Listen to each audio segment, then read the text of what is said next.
Mariage de raison entre Charles Pasqua et Philippe de Villiers. Ils ont annoncé qu'ils conduiraient ensemble une liste aux européennes. Les deux hommes ont rappelé leur combat commun contre Maastricht puis Amsterdam, balayer les errances de Charles Pasqua tenté par les sirènes de la gauche. Reportage Carole Caumont et Michel Levasseur. Voilà, on recule, s'il vous plaît. Ils se sont interpellés, provoqués et même boudés pendant des mois pour finalement décider de faire liste commune aux élections européennes. Une alliance que Charles Pasqua et Philippe de Villiers justifient aujourd'hui par leur identité de point de vue sur la crise du Kosovo et notamment sur le rôle joué par l'OTAN. Nous sommes confrontés à la démarche d'un certain nombre de va-t-en-guerre. Et si on les laisse faire, on risque de se trouver devant une extension du conflit avec des conséquences imprévisibles.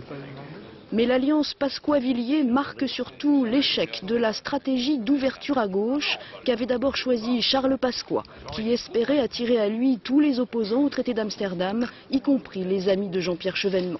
Une démarche sur laquelle Philippe de Villiers avait à l'époque volontiers ironisé. Quand Charles aura fini son marché aux aromates de gauche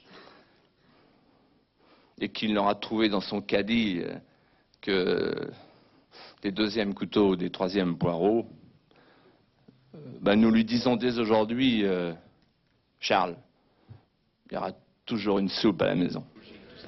La réconciliation est désormais officielle, même si elle semble surtout dictée par la raison. Crédités chacun de leur côté d'un score avoisinant les 5%, Charles Pasqua et Philippe de Villiers espèrent ensemble attirer un peu plus l'attention des Français.